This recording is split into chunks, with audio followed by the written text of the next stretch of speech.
আশ্চর্য ইতিহাস তৈরি করে গেল লোকটা। তাহলে বোঝা যাচ্ছে এই দাড়ি এটা মেকি দাড়ি, মানুষকে ধোকা দিয়ে বোকা বানিয়ে কোটি কোটি টাকার মালিক হয়েছে এই দাড়ি দেখিয়ে। নাম দিয়েছে কি? দরবেশ বাবা। এই যদি হয় দরবেশের অবস্থা, বাকি যেগুলো কিনছে ওদের চরিত্র কি? আমির হোসেন আমন আমি একটা লোকের ভিডিও দেখলাম, এর চরিত্র এত নিচে নেমেছে আমি এতদিন জানতাম না। সে নাউজুবিল্লাহি মিন যালিক। এদের সর্বোচ্চ নেতার যদি এই অবস্থা হয়, বাকিগুলো যে কোথায় যে টাল হয়ে পড়িয়া আল্লাহ ছাড়া আর কেউ জানে। কয়েকজনের একটু ফাঁস হয় বলে আমরা জানি, ওদের প্রত্যেকের চরিত্র এরকম। বহু মানুষের সাথে মিশে দেখেছি এইটা। একবার চট্টগ্রাম থেকে আসার সময় এক বাসের ড্রাইভার পেছনে বসেছিলাম, বলছিল এই কথা যে কি বলবো, কিছু বলতেও পারি না, সইতেও পারি না। মাঝে মাঝে যখন বাস চালিয়ে যায় মনে করি ওই রকম কিছু পেলে চাপা আগে ওইটা দিত। কত রাগ একটা মানুষের তৈরি হলে এই কাজ করতে পারে বলেন তো? যদিও হত্যার পক্ষে আমি না, কিন্তু ঝিনাইদহ শহরে একজনের লাশ দেখলাম টাঙিয়ে জুতা দিয়ে পিটাচ্ছে। একটা মানুষকে কত ঘৃণা করলে লাশ টাঙিয়ে, তাও উলঙ্গ করে টাঙিয়ে রেখেছে। এরপরও আপনার লজ্জা হয় না? এরপরও সাপোর্ট করেন জালেমদের। আপনার তো বিবেক মরে গেছে। এতক্ষণ মাওলানা হুসাইন আহমেদ অনেক কথা বলেছে, সর্বশেষ কথা ছিল আয়না ঘর নিয়ে। এই কথা শুনলে অনেকে মনে করছে আয়না ঘর মানে চারিদিকে আয়না দেওয়া। কোনো আয়না নেই, কোনো আয়না নেই। আমি তো রিমান্ডে 10 দিন ছিলাম, কোনো আয়না নেই। যে অবস্থা তৈরি করেছেন আপনি, এর সাথে জড়িত যারা প্রধান থেকে শুরু করে নিম্ন পর্যন্ত, একটাকেও ক্ষমা করার মতো না। কারণ এরা ক্ষমার অযোগ্য হয়ে গেছে। ক্ষমা পাওয়ার জন্য যে যোগ্যতা দরকার এদের ভেতরে সেটা নেই। সুতরাং যারা বলছেন এদেরকে ক্ষমা করে দিলে হয় না, না, কিসের ক্ষমা? আপনি ব্যারিস্টার আরমান, যিনি তার স্ত্রী 8-9 বছর পর্যন্ত অপেক্ষায় ছিল, উনি আজকে একটা ভিডিও বার্তা পাঠিয়েছে যে আমি আশা ছেড়ে দিয়েছিলাম যে আমার পরিবারস্থ লোক মনে হয় আমি আর দেখতে পারবো না, কিন্তু আমার পরিবারের লোক আমার আশা ছাড়েনি। আপনি এই দৃশ্যটা একটু সামনে নিয়ে নিজের সাথে মিলান তো। আপনার জীবনেও কোনোদিন জালেমদের ক্ষমা করতে মনে চাইবে? কখনো চাইবে না। মানে বাস্তবতা টের পাচ্ছেন না। তাই 5 দিন 7 দিন 10 দিনে আপনার অবস্থা এরকম হয়ে গেছে। 8 বছর 10 বছর 12 বছর 14 বছর একজনকে মাটির নিচে এক ঘরের ভেতরে পচা খাবার দিয়ে আটকিয়ে রেখেছে। আপনার বিবেক বলে কিছু আছে? আপনি জানোয়ার চাই তো খারাপ। মনে করলাম তাফসীর করব কি করে? দৃশ্যগুলো সব এখন চোখের সামনে ভাসছে।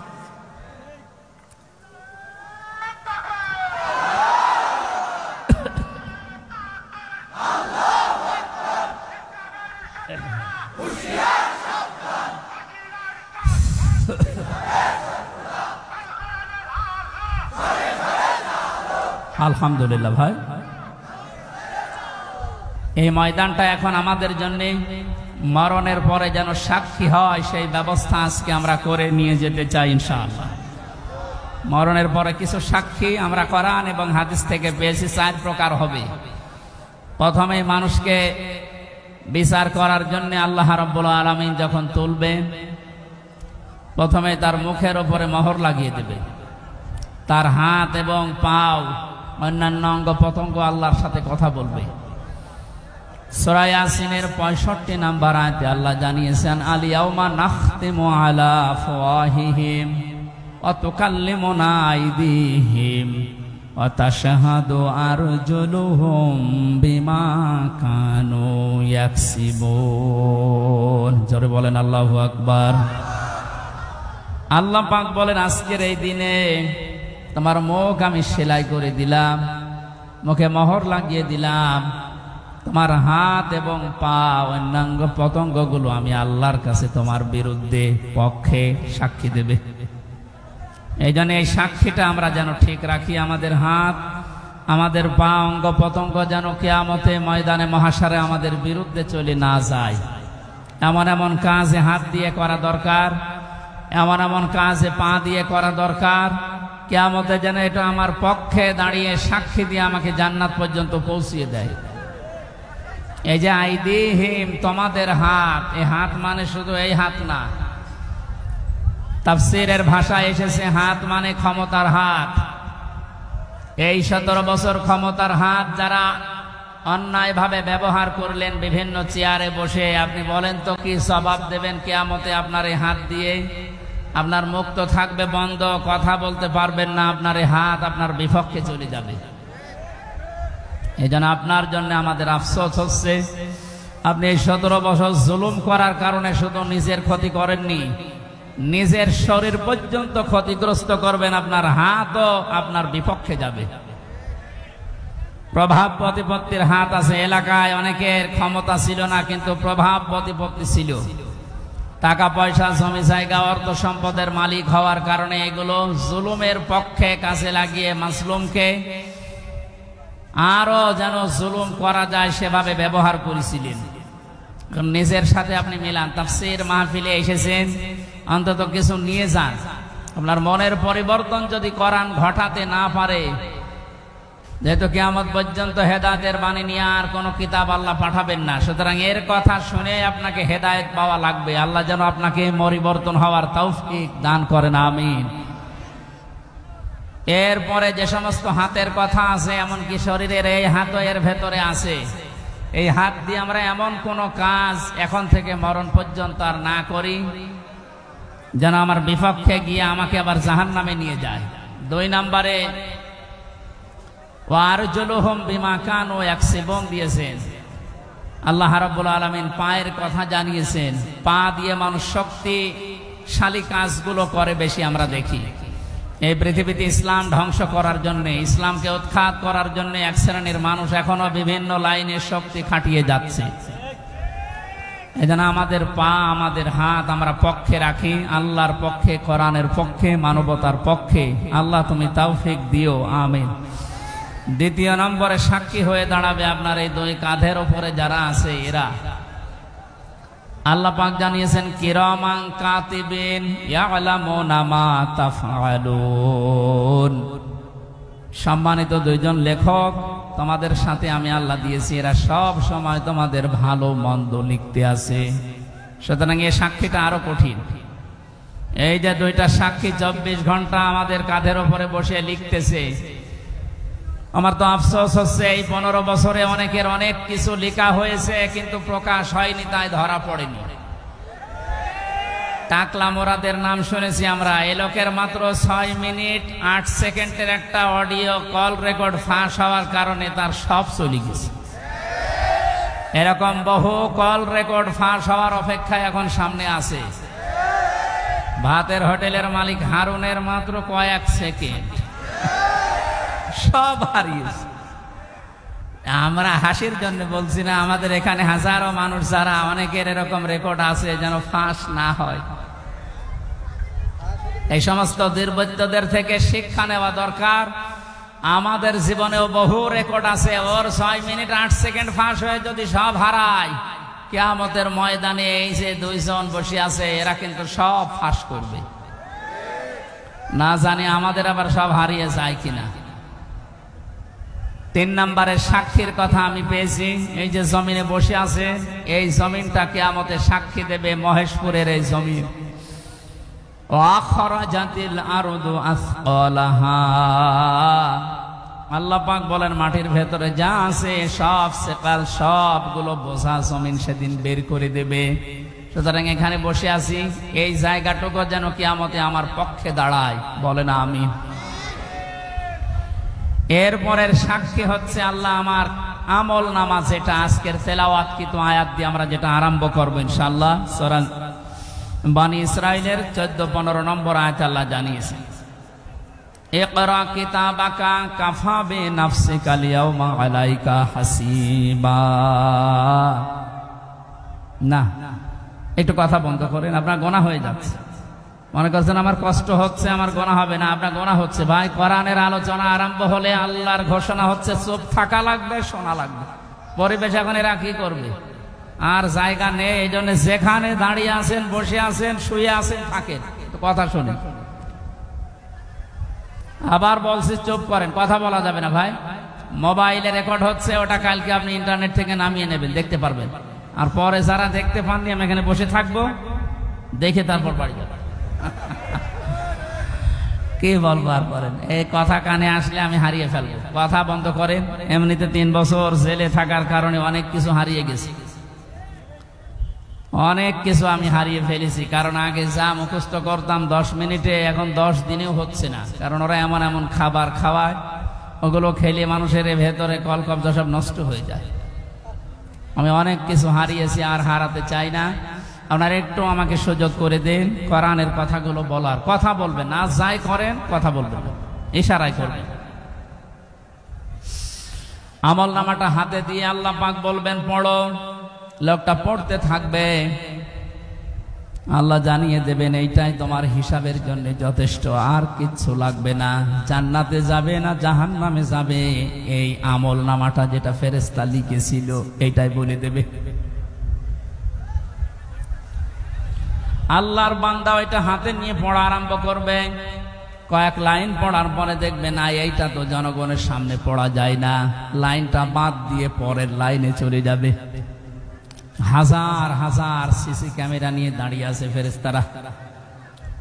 আমি জেলখানায় থাকতে বিশেষ করে আমার আর মামুনুল হক হাফিজাহুল্লাহ, এই 2 জনের ব্যাপারে আলাদা কড়াকড়ি দিয়ে ওরা ক্যামেরা লাগিয়ে দিয়েছিল, যেন কেউ কথা বললে ওইটা ওরা অফিস থেকে দেখতে পারে যে কি কথা বলছে। অথচ আমাদের যে মামলা, আমার তো ছেড়ে রাখার দরকার ছিল জেলখানার ভেতরে। এই ঠনকো মামলা দিয়ে এত কঠিন কঠিন অবস্থায় নিয়ে গেছে, মানুষ এমনি টেনশনে হাফ হয়ে যাওয়ার কথা। ফাঁসির কন্ডেম সেলের ভেতরে ওরা রেখেছিল আমারে, আমারে রাখার দরকার ছিল তো ওই ওয়ার্ডে, যেখানে 70-80 জন মানুষ থাকে, যে এখানে সারাদিন থাকেন, গল্প করেন, নামাজ পড়ান, কোরআনের কথা বলেন, মাগরিবের পরে আপনারে ঘরে তালা লাগিয়ে দেবে। 24 ঘন্টা এদিকে 2.5 হাত, এদিকে 3.5 হাত তালা লাগিয়ে দিত, থাক, কোনো যোগাযোগ নেই, যোগাযোগ বিচ্ছিন্ন। এই কঠিন অবস্থায় রাখার কারণে আমি বাস্তবতা একটা জিনিস টের পেয়েছি।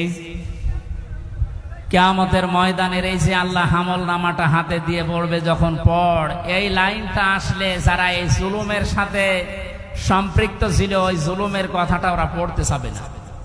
কোন লজ্জায় পড়বে, হাজার হাজার মানুষ তার সামনে থাকবে। আল্লাহর ফেরেশতারা ডাক দিয়ে বলবে না, আজকে আর ফাঁকি দেওয়ার কোনো রাস্তা নেই। কত ক্যামেরা সামনে, সব ফেরেশতারা দেখছে, পড়ো, এই লাইনটাও পড়ো, বিনা কারণে মানুষকে কেন কষ্ট দিয়েছিলে এইটা পড়ে শোনাও। যারা কষ্ট দিলেন এই 17 বছর, হাজার হাজার লক্ষ লক্ষ মানুষকে, আপনার বিবেকের কাছে বলেন তো, আপনি কি পড়তে পারবেন কিয়ামতে ওই লাইন? পারবেন না। এই জন্য তওবা করার সময় যেহেতু এখনো শেষ হয়নি, পশ্চিম দিকে এখনো সূর্য ওঠেনি, আপনি এখনো তওবা করতে পারেন যদি আল্লাহ কবুল করেন। কিন্তু দুঃখজনক হলো সত্য একটা ভয়ঙ্কর তথ্য, আল্লাহু লা ইয়াহদিল কওমাজ যালিমিন, জালিমদেরকে আল্লাহ হেদায়েত দেয় না। আপনার কপালে যে কি আছে, নিজের কপালে আপনি নিজে কোড়াল মেরেছিলেন। আপনার জন্য এখন আমরা যারা মুসলিম, আমাদের আফসোস হচ্ছে যে আপনি কি করলেন, দুনিয়াও শেষ করে দিলেন, আপনার আখিরাত তো ধ্বংস অলরেডি হয়ে গেছে। আপনার থেকে আমরা শিক্ষা নিতে চাই, আমাদের বাকি জীবনে যেন আমরা এমন কোনো কাজ না করি যেটা আমি জনগণের সামনে পড়তে পারবো না, ঠিক আছে? তাহলে এই মাহফিল সাকসেস হবে। তাছাড়া আমি একেবারে হাব্বা জাব্বা দিয়ে স্টেজ সব ভেঙে ফেললাম, কোনো কাজ আছে? বাংলাদেশে ইসলাম কায়েম হয়ে গেল মনে করেন, কিন্তু আমার নাজাত হইল না, লাভ আছে? বলেন না কেন? ইসলাম কায়েম হোক না হোক, আমার চেষ্টা করা লাগবে এই জমিনে। কারণ এই যে ইসলাম, এটা আল্লাহর তৈরি করা, আল্লাহর পাঠানো। আমি ইসলামের মালিক না, আমি ইসলামের খাদেম। আমি ইসলামের কি? এই যে জমিনটা, এই যে মনে হয় 2-3 বিঘা জমিন এখানে পড়ে আছে, এই জমিনের মালিক হচ্ছে ইনি, সভাপতি সাহেব, মুন্সি সাহেব। আমাদের মতো 8-10 জন কামলা, জন, মনীষ, পাট, লেবার যাই বলেন, উনি ভাড়া করিস যে আপনারা সকাল থেকে বিকাল 5টা পর্যন্ত এই জায়গায় ধান লাগান, এই জমিনে বিকাল 5টায় আপনাদের বেতন দিয়ে দেব। বিকাল 5টা বাজতে আর মাত্র 10 মিনিট বাকি আছে। কয় মিনিট? 8-10 জন মস্তান এসেছে মোটরসাইকেল নিয়ে, বড় বড় ছড়ি নিয়ে, সোনার ছেলেরা এখন যেটা ব্যবহার করতো, যেটা এখন পাওয়া যাচ্ছে, এইটা এখন নিয়ে এসে বলছে এ ধান আমরা লাগাতে দেব না, ধান লাগিয়েছেন যা আরো তুলে ফেলব। আমরা যারা আছি কামলা হিসাবে যারা কাজ করছি একেবারে ছেড়ে দিলে হবে? তাহলে বেতন পাওয়া যাবে? ওদেরকে বলবো ভাই এ জমিনের মালিকও আমরা না, এ ধানের মালিকও আমরা না, আমরা কামলা, আমরা হচ্ছে জন লেবার যাই বলেন, আমরা খাদেম, কাজ করছি, বিকাল 5টায় বেতন দিয়ে দেবে। এখনো 10 মিনিট বাকি আছে। আপনারা ধান যদি তুলে ফেলতে চান, এ ফসল নষ্ট করতে চান, 10 মিনিট পরে তুলেন। অবশ্য ঠিক এইরকম কামলা নেওয়া যায় না? ঠিকই বলিস, কারণ জমি তো আমার না, এ ধানও আমার না, তুলে ফেলেন আমার অসুবিধা নেই, 10 মিনিট পরে আমার বেতনটা আগে বিকাল 5টায় নিয়ে নিন। বিকাল 5টা বাজার আগে কিন্তু এ ধান আমি তুলতে দেব না। যারা 10 জন কামলা আছি, যদি তুলতে চাই এরপরও মস্তানরা কটা কাটাকাটি হবে না, মারামারি, রক্তপাত, যদি মেরে ফেলা লাগে। কারণ আমার টার্গেট কি? বেতন। টার্গেট কি? ওইটা না হলে আমি পরবর্তী যারা আছে আমার ছেলে মেয়ে স্ত্রী এদেরকে খাওয়াবো কি? সুতরাং আমার বেতন হয়ে যাক, এরপরে খাবো। এরপরও যদি তুলে ফেলে মস্তানেরা, আমাদের সাথে মারামারি করে যাই হলো। এখন ওই যে জমির মালিক একজন আছে না, কথা বলে না কেন? আমরা খাদেম যারা আছে, এই খাদেমেরা এদিকে তাকান, আমরা খাদেম না? কার খাদেম? কোরআনের খাদেম। কিসের খাদেম? এই খাদেমদেরকে বলছি শুধু এটা এই 10,000 20,000 মানুষ আমার সামনে তা না, এটা রেকর্ড হচ্ছে, সারা বাংলাদেশ সহ বিশ্বের লক্ষ কোটি মুসলমানেরা শুনছে। 175 কোটি মুসলমানকে খাদেম যারা, কোরআনের আল্লাহর দাস যারা, আমরা আল্লাহর গোলাম যারা, তাদেরকে বলছি জমিনে ইসলাম কায়েম করতেই হবে। এটা ফরজ না, চেষ্টা করে যাওয়া ফরজ। হলে ভালো, না হলো আমার অসুবিধা নেই, আমার বেতন আছে বিকাল 5টায়, জান্নাত। কথা বলেন না কেন? কিন্তু বিকাল 5টা বাজার আগে, তার মানে জীবনের শেষ দিন, ওয়াবুদ রব্বাকা হাত্তা ইয়াতিয়াকাল ইয়াকিন, সূরা হিজরের 99 নম্বর আয়াত। আল্লাহ বলেন ইবাদত করবা আল্লাহর ওই দিন পর্যন্ত যতদিন মরণ না আসে। সুতরাং মৃত্যু আসার আগ পর্যন্ত আমরা যারা খাদেম আছি, এ জমিনে আল্লাহর দিন কায়েম করার চেষ্টা চালাবই। বাধা যদি কেউ দিতে আসে, তর্কাতর্কি হবে, এতদিন সেটা হয়েছে, হাতাহাতি হবে এতদিন যেটা হয়েছে, রক্তপাত হবে এতদিন যেটা হয়েছে, ফাইনাল এখন শুরু হবে মেরে ফেলা লাগলে মেরে ফেলবে। এখন আর সাহস কেউ করবে না, এখন আর সাহস করবে না। এই জন্য তো দাড়ি কেটে পালাচ্ছিল। কি আশ্চর্য ইতিহাস তৈরি করে গেল লোকটা। তাহলে বোঝা যাচ্ছে এই দাড়ি, এটা মেকি দাড়ি, মানুষকে ধোকা দিয়ে বোকা বানিয়ে কোটি কোটি টাকার মালিক হয়েছে এই দাড়ি দেখিয়ে। নাম দিয়েছে কি? দরবেশ বাবা। এই যদি হয় দরবেশের অবস্থা, বাকি যেগুলো কিনছে ওদের চরিত্র কি? আমির হোসেন আমন আমি একটা লোকের ভিডিও দেখলাম, এর চরিত্র এত নিচে নেমেছে আমি এতদিন জানতাম না। সে নাউজুবিল্লাহি মিন যালিক। এদের সর্বোচ্চ নেতার যদি এই অবস্থা হয়, বাকিগুলো যে কোথায় যে টাল হয়ে পড়ি আসে আল্লাহ ছাড়া কেউ জানে। কয়েকজনের একটু ফাঁস হয় বলে আমরা জানি, ওদের প্রত্যেকের চরিত্র এরকম। বহু মানুষের সাথে মিশে দেখেছি এইটা। একবার চট্টগ্রাম থেকে আসার সময় এক বাসের ড্রাইভার পেছনে বসেছিলাম, বলছিল এই কথা যে কি বলবো, কিছু বলতেও পারি না, সইতেও পারি না। মাঝে মাঝে যখন বাস চালিয়ে যায় মনে করি ওই রকম কিছু পেলে চাপা আগে ওইটা দিত। কত রাগ একটা মানুষের তৈরি হলে এই কাজ করতে পারে বলেন তো? যদিও হত্যার পক্ষে আমি না, কিন্তু ঝিনাইদহ শহরে একজনের লাশ দেখলাম টাঙিয়ে জুতা দিয়ে পিটাচ্ছে। একটা মানুষকে কত ঘৃণা করলে লাশ টাঙিয়ে, তাও উলঙ্গ করে টাঙিয়ে রেখেছে, এরপরও আপনার লজ্জা হয় না, এরপরও সাপোর্ট করেন জালেমদের। আপনার তো বিবেক মরে গেছে। এতক্ষণ মাওলানা হুসাইন আহমেদ অনেক কথা বলেছে, সর্বশেষ কথা ছিল আয়না ঘর নিয়ে। এই কথা শুনলে অনেকে মনে করছে আয়না ঘর মানে চারিদিকে আয়না দেওয়া। কোনো আয়না নেই, কোনো আয়না নেই। আমি তো রিমান্ডে 10 দিন ছিলাম, কোনো আয়না নেই। যে অবস্থা তৈরি করেছেন আপনি, এর সাথে জড়িত যারা প্রধান থেকে শুরু করে নিম্ন পর্যন্ত, একটাকেও ক্ষমা করার মতো না। কারণ এরা ক্ষমার অযোগ্য হয়ে গেছে। ক্ষমা পাওয়ার জন্য যে যোগ্যতা দরকার এদের ভেতরে সেটা নেই। সুতরাং যারা বলছেন এদেরকে ক্ষমা করে দিলে হয় না, না, কিসের ক্ষমা? আপনি ব্যারিস্টার আরমান, যিনি তার স্ত্রী 8-9 বছর পর্যন্ত অপেক্ষায় ছিল, উনি আজকে একটা ভিডিও বার্তা পাঠিয়েছে যে আমি আশা ছেড়ে দিয়েছিলাম যে আমার পরিবারস্থ লোক মনে হয় আমি আর দেখতে পারবো না, কিন্তু আমার পরিবারের লোক আমার আশা ছাড়েনি। আপনি এই দৃশ্যটা একটু সামনে নিয়ে নিজের সাথে মিলান তো। আপনার জীবনেও কোনোদিন জালেমদের ক্ষমা করতে মনে চাইবে? কখনো চাইবে না।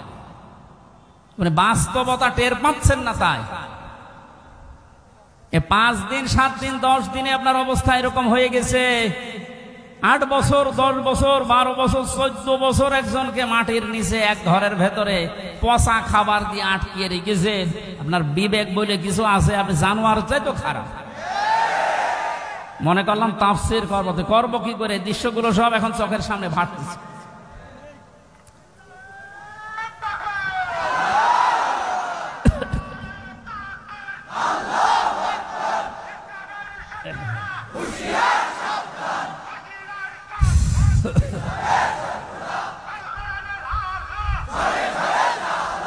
আলহামদুলিল্লাহ ভাই,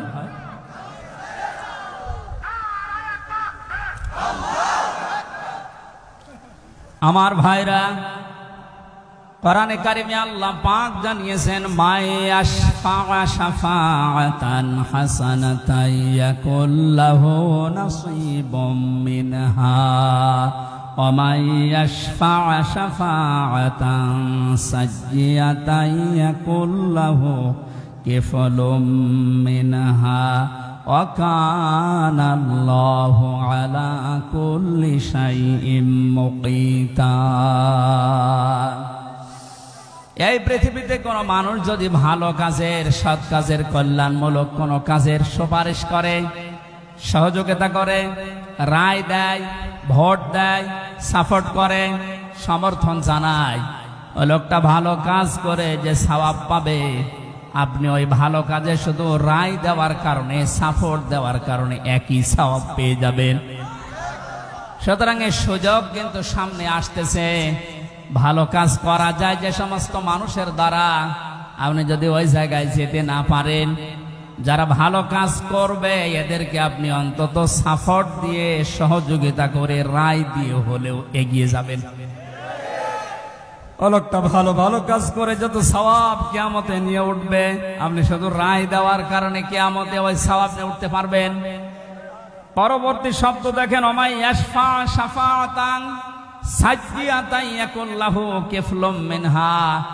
কোন মানুষ যদি অন্যায় কোন কাজ করে আর ওই কাজে যদি কেউ সাপোর্ট দেয়, রায় দেয়, ভোট দেয়, সমর্থন জানায়, খুশি হয়, ওই লোকটা অন্যায় করার কারণে যা পেয়েছে আপনি শুধু খুশি হওয়ার কারণেই তাই পাবেন। এত জুলুম নির্যাতন দেখার পরও যদি কোনো মানুষ জালেমের পক্ষে রায় দেয়, ওই জালেম কিয়ামতে যেভাবে উঠবে আপনাকে আল্লাহ ওইভাবেই তুলবে। যেন আপনাকে আমি বাঁচাতে চাই, আপনি তো অত বড় জালেম না, এজন্য আপনাকে আমি বাঁচাতে চাই। কোন জালেমের পক্ষে থাকবেন না। নবীজি বলেন তোমার ভাই জালেম হোক আর মজলুম হোক তাকে সাহায্য করো। সাহাবী বলেন হে নবী, আমার ভাই যদি মজলুম হয় তাকে তো সাহায্য করা যায়, কিন্তু জালেম হলে তাকে সাহায্য করব কিভাবে? নবীজি বললেন তোমার ভাই যদি জালেম হয় তাকে তোমার দায়িত্ব এই জুলুম থেকে ফিরিয়ে রাখা, এইটাই তাকে সাহায্য। সুতরাং জীবন দিয়ে যে মানুষগুলো জালেমের কবল থেকে আমাদেরকে মুক্তভাবে এই দেশে বিচরণ করার সুযোগ দিয়ে গেল, এই মানুষগুলো কিয়ামতের দিন যেন শহীদ এই শব্দ নিয়ে উঠতে পারে, বলেন আমিন। ময়দানে মাহশারে আমলনামাটা, কিতাবটা যখন আপনার হাতে আল্লাহ তুলে দেবে, বলবে তুমি নিজেই যথেষ্ট, জান্নাতে যাবে না জাহান্নামে যাবে। আমি আমার ঈমান থেকে কথা বলছি, কারো দিকে না তাকিয়ে আবার নিজের দিকে আয়াতের সাথে মিলিয়ে বলেন তো, এখনই যদি মারা যান আর এই বইটা যদি আপনার সামনে তুলে ধরে বলে, বল হামজা তুই এইটা পড়ে যা, জান্নাতে যাবি না জাহান্নামে যাবি। কাবা শরীফ যখন তাওয়াফ করে মানুষ, আমি 16 সালে গিয়েছিলাম, গত বছরও গিয়েছি, বাস্তবতায় যেটা দেখলাম, ষষ্ঠ চক্করে মানুষ একটা দোয়া পড়ে আল্লাহর কাছে, আল্লাহুম্মা ইন্না আলাইয়া হুকুকান ফীমা বাইনি ওয়া বাইনিকা। কাবার সামনে নিয়ে বলে, রব্বুল আলামিন তুমি আমার মালিক, আমি তোমার গোলাম, তোমার ভেতরে আমার ভেতরে বহু দেনা পাওনা আছে, আমি বান্দা হিসাবে, দাস হিসাবে, গোলাম হিসাবে যা যা পাবো তুমি সেই বীর্য থেকে শুরু করে হামজা বানিয়ে সব দিয়ে দিয়েছো। আমি উল্লেখ করার মতো কিছু ছিলাম না। হাল আতা আলাল ইনসানি হিনুম মিনাদ দাহরি লাম ইয়াকুন শাইআম মাযকুরা। মানুষ কি একটু চিন্তা করে না যে জন্মের আগে, এই পৃথিবীতে আসার আগে উল্লেখ করব এমন কোন বিষয় লোকটা ছিল না। আজকে সভাপতির নামের নিচে দেখলাম লেখা বিশিষ্ট ব্যবসায়ী আলহাজ নুরুজ্জামান মুন্সি, কত সুন্দর নাম দিয়ে পেছনে ডিগ্রি লাগিয়ে দিয়েছে, উনি এই কাজ করে খায়। বয়স যদি এখন 60 বছর হয়, 61 বছর আগে এই নাম গন্ধ পৃথিবীর মানুষ জানতো। বলেন বলেন। শুধু এতটুকুই না, বাবার বীর্য যখন মায়ের রেহেমের ভেতরে দ্রুত গতিতে পাস হয়, আল্লাহ পাক বলেন ওই দিকেও একটু তাকাও, ফালিয়ানজুরিল ইনসানু মিম্মা খুলিকা মিম্মা ইন দাফিকিন ইয়াখরুজু মিন বাইনিস সুলবি ওয়াত তারাইব। মানুষকে নজর করে দেখে না কি জিনিস দিয়ে তাকে বানালাম। বাবার স্ফলিঙ্গ দিয়ে দ্রুত গতিতে বের হয়ে যাওয়ায় না পাক পানিটা মায়ের রেহেমের ভেতরে জমা হয়। এই যে সলবন এবং তারাইব দিয়েছেন আল্লাহ। সলবন বলা হয় বাবার লজ্জাস্থান, তারাইব বলা হয় মায়ের লজ্জাস্থানকে। এই দুইটা শব্দ আমি তাফসিরের ভেতরে ব্যাখ্যায় পেয়েছি। আল্লাহ বাবার ক্ষেত্রে 1 বচন দিয়েছেন, মায়ের ক্ষেত্রে বহু বচন দিয়েছেন। তাফসিরে তাবারি মুফাসসিরে আয়াতের এই সলবন আর তারাইবের ব্যাখ্যা করতে গিয়ে লিখেছেন, পৃথিবীতে মানুষকে নিয়ে আসতে বাবার চাইতে মায়ের কমপক্ষে 3 গুণ কষ্ট বেশি হয়। এই যে এখানে যত পুরুষ মানুষ আছি আমরা, সর্বোচ্চ 45 ইউনিট কষ্ট যদি আমাদের শরীরের ভেতরে কেউ এনে দেয়, আমি সঙ্গে সঙ্গে মারা যাব, আর সহ্য করতে পারবো না। বিজ্ঞান জানিয়েছে পৃথিবীতে হামজাকে দুনিয়ায় আনতে তার মায়ের কমপক্ষে 57 ইউনিট কষ্ট সহ্য করা লেগেছে। 45 আসলে আমরা মারা যাব, অথচ উনি সহ্য করেছিলেন 57 ইউনিট। প্রতিটি জিনিস পরিমাপ করার একটা যন্ত্র আছে, কষ্ট মাপ দেওয়ার জন্য একটা যন্ত্র আছে, এটা ইউনিট দিয়ে মাপা লাগে। এই যে এই প্যান্ডেলটা যদি আপনাকে আমি মাপ দিতে বলি, দাড়ি পাল্লায় তুলে দেবেন কি দিয়ে? ফিতা লাগবে, গজ লাগবে, টেপ বলেন, এটা দিয়ে মাপতে দিলে আপনি মাপতে পারবেন এটা কয় গজ। পৃথিবীতে প্রতিটি জিনিস মাপার আলাদা আলাদা যন্ত্র আছে না নেই? কষ্ট মাপার জন্য 45 থেকে 57 আপনি হিসাব করেন। এতগুলো কষ্ট সহ্য করার পরেও শুধু শেষ করেননি। সূরা হাক্কাত 15 16, 17, 18 এই আয়াতগুলোর তাফসিরে পেয়েছি। হামালাতুহু উম্মুহু কুরহা ওয়া ওয়াদাআতুহু কুরহা ওয়া হামলুহু ওয়া ফিসালুহু 30 শাহরা ইলা আখির আয়াত। আল্লাহ পাক বলেন তোর মা তোকে কষ্টের পরে কষ্ট সহ্য করে পেটে বহন করেছে, শুধু এতটুকু শেষ করেনি, ডেলিভারির যে কষ্টটা এটাও সহ্য করেছে, এতটুকুও শেষ করেনি, 2 থেকে 2.5 বছর পর্যন্ত বুকের দুধ খাওয়িয়েছে। কোন মানুষ যদি এই পৃথিবীতে বলে মায়ের কষ্ট ঋণ আমি শোধ করে দেব, বিশ্বনবী জানিয়েছেন জন্মের পরে যে 1 ফোঁটা দুধ তোমার মুখে মা দিয়েছিল ওই ঋণটাও কিয়ামত পর্যন্ত শোধ হবে না। মায়ের এই কষ্টের কথা শোনার পরে যে মানুষগুলোর ভেতরে আবেগ আপ্লুত হয়ে মায়ের কথা মনে হচ্ছে যে এই কষ্ট সহ্য করেছে আমার মা, অবশ্যই তাদের উচিত হবে আল্লাহর ইবাদতের পরে মা বাবার দিকে খেয়াল করা, তাদের খেদমত করা। কোরআনে কারীম জানিয়েছে ওয়াকা রাব্বুকা আল্লা তা'বুদু ইল্লা ইয়্যাহু ওয়া বিল ওয়ালিদাইনি ইহসানা। এদিকে তাকান। আল্লাহ আদেশ দিচ্ছেন, আমি রায় দিয়ে দিলাম। রায় দিচ্ছেন কে? আমি রায় দিয়ে দিলাম, লিখে দিলাম।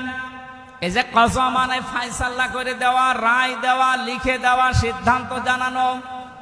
আমি আল্লাহ সিদ্ধান্ত নিয়েই ফেলেছি, রায় দিয়ে দিয়েছি যে আমার ইবাদতের পরে আর কারো ইবাদত করা যাবে না, আর মা বাবার খেদমত করা লাগবে, তাদের পেছনে খরচ করা লাগবে। মহেশপুর বাসী এখানে একটা শিক্ষা পেয়েছি আমি, আল্লাহর ইবাদত করা, আল্লাহর আইন মানা নফল না ফরজ? আরো জোরে বলেন। মা বাবার আইন মানা,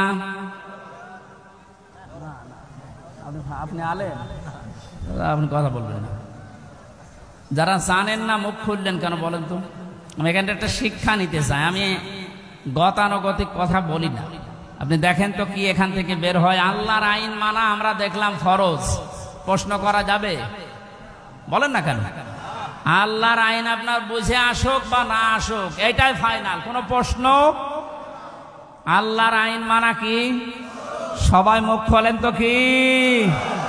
মা বাবার আইন মানা ফরজ না। এই যে মাঝখানে ওয়া আছে, মা বাবার আইন মানা ওয়াজিব না, ফরজ না, ওয়াজিব না। মা বাবার খেদমত করা ফরজ, আইন মানা শুধুমাত্র আল্লাহর ফরজ। কার? আরো জোরে বলেন। আর আল্লাহর পরে রসুলকে আল্লাহ শরীয়ত প্রণেতা বানিয়েছেন, শারে।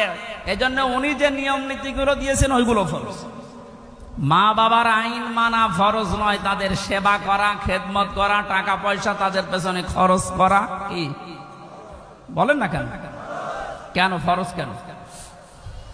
আল্লাহ রাব্বুল আলামিন দলিল দিচ্ছেন আখফিদ লাহুমা জানাহা যুল্লি মিনার রাহমা। এদিকে তাকান, এটা আলেম না? এটা শব্দটা আছে আখফিজ, খবসন মানে ডাউন করা, এরপরে ফল করা। খবসন মানে কি? ডাউন করার পরে ফল করে দেওয়ার আরবি নাম আখফিজ বা খবসন। আল্লাহ বলেন খবসন করবে। জানাহান মানে ডানা, জিল্লুন মানে ছায়া হয় বা নম্রতা হয়। তোর যে ছায়া আছে ডানা, আর এই ডানার ছায়াটা এভাবে ডাউন করার পরে ফল করে দিবি। আমার প্রশ্ন হচ্ছে, এ পৃথিবীতে কোনো মানুষের ডানা আছে কি? এটা কি? তাহলে আল্লাহ এখানে এদন দিত বা আউদুদা দিত, এ শব্দ না দিয়ে জানাহুন পাখির ডানা আল্লাহ আমাদেরকে দিলেন। আল্লাহ মনে হয় জানে না তাই? হ্যাঁ, জানাহুন দিলেন পাখির ডানা আমাদেরকে ধার করিয়ে। কেন? ডানা আর দুনিয়ায় কারো নেই? পৃথিবীতে আর ডানা কারো আছে না নেই? কিসের আছে? আরে ভাই পাখির ডানাই তো দিয়েছে। পাখি বাদ দিয়ে পৃথিবীতে আর কারো ডানা নেই? আছে, এরোপ্লেনের ডানা আছে, হেলিকপ্টারের ডানা নেই? ওদের ডানাটা আল্লাহ এখানে লাগালেন না কেন? তাহলে তো আমাদের এই যে জানাহুন দেওয়া লাগতো না। পাখির ডানার কথা দিয়েছেন এই জন্য তাফসীর মাহফিলে আসতে হয়। আপনারা শুনতেছেন? জানাহুন শব্দটা আল্লাহ পাখির কাছ থেকে ধার করে আমাদেরকে লাগিয়ে দিলেন, কারণ আমাদের এই হাতের ভেতরে পর নেই, এর ভেতরে মোলায়েম কোনো কিছু নেই, সব শক্ত। পালক আছে, পর আছে, মোলায়েম করার কোনো কিছু নেই, এটা শক্ত। কিন্তু পাখির ডানার ভেতরে পর আছে, পালক আছে, একটার পরে আর একটা যখন লাগিয়ে দেয় সফট হয়ে যায়, কোমল নরম তুলতুলি হয়ে যায়। আল্লাহ এতটুকু শেষ করেন, জানাহাদুল্লি মিনার রহমা দিয়েছে, যে পাখির ডানাটা শুধু ডানা এভাবে ডাউন করে না, ও যখন ডাউন করার পরে ফল করে দেয়, ওর নিচে পাখির বাচ্চাগুলো যাবার পর একটা কিচির মিচির আওয়াজ দেয়। বাংলাতে এটা বলে অনির্বচন সুখ। কি বলে? একটা অনির্বচন সুখ অনুভব করার কারণে ভেতর থেকে আওয়াজ হয় কিচির মিচির। আমরা মনে করি কিচির মিচির না, এ আনন্দটা, এ আওয়াজটা পাওয়ার জন্য না। কি করে কি হয়? আপনারা সব পিছান তো, এত আস্তে পিছালে হবে না, আরো পিছান, পিছান, আরো পিছান, আরো পিছান যান, আরো এক হাত যান। এই ছেলে চেয়ার সরানো লাগবে না, তুমি নিজে সরো।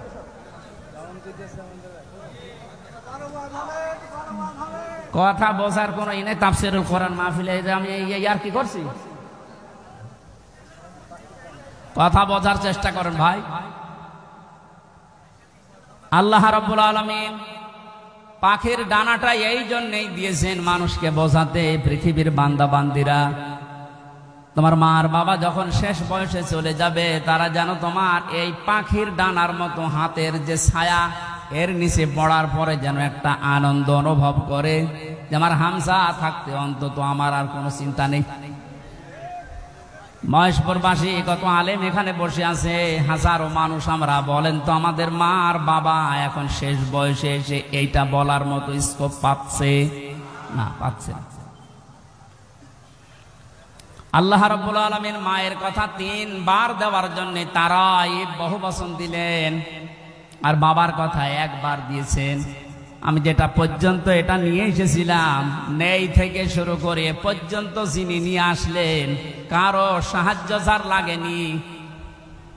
মার বাবার এই যে স্ফলিঙ্গ দিয়ে নাপাক পানিটা দিয়ে তাফসীরে পড়েছি, আল্লাহ 8টা জিনিস বানিয়েছিলেন: রক্ত, গোশত, চর্বি আর চামড়া, চুল, রগ, হাড় আর পর্দা।